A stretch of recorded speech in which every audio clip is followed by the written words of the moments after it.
बड़ी खबर नागपुर से। नागपुर में क्लोरीन गैस के रिसाव से बड़ा हादसा पेश आया है। सांस लेने में दिक्कत हो रही है। लोगों को दिक्कत हुई, जिसके नतीजे में 40 लोगों को अस्पताल में भर्ती कराना पड़ा। 5 लोगों की हालत अभी नाजुक बताई जा रही है। कई लोगों को आईसीयू में भर्ती बताते चले कि जो 5 लोग जिनकी हालत ज्यादा नाजुक है उन्हें आईसीयू में भर्ती किया गया है।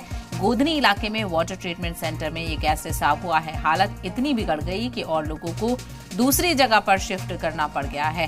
तो बेहद अफसोसनाक वाकया ये नागपुर में पेश आया है, जहां पर गैस रिसाव होने की वजह से 40 लोग अस्पताल पहुंचे और 5 लोगों की हालत बेहद नाजुक बताई जा रही है। अचानक से गैस रिसाव हुआ और क्लोरीन गैस रिसाव था ये, जिसकी वजह से लोगों को धीरे धीरे सांस लेने में दिक्कत हुई और जब तक लोगों को धीरे पता चला, एहसास हुआ, काफी देर हो चुकी थी और इसकी जद में कई लोग आ चुके थे।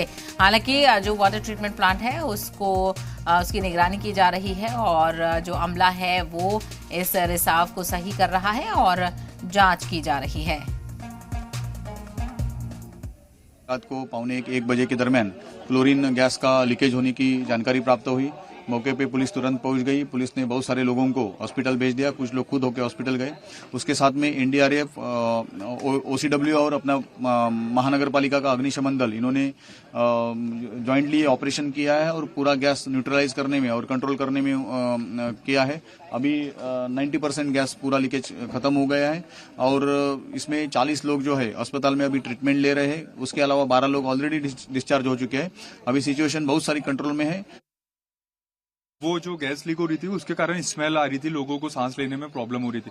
तो यहाँ पे पीआई साहब ने पूरे यहाँ के लोगों के घर घर जाके उनको पूरा रेस्क्यू किया है और उन्होंने उनकी ही पुलिस वैन से ही उनको एम्बुलेंस तक के लेके गया।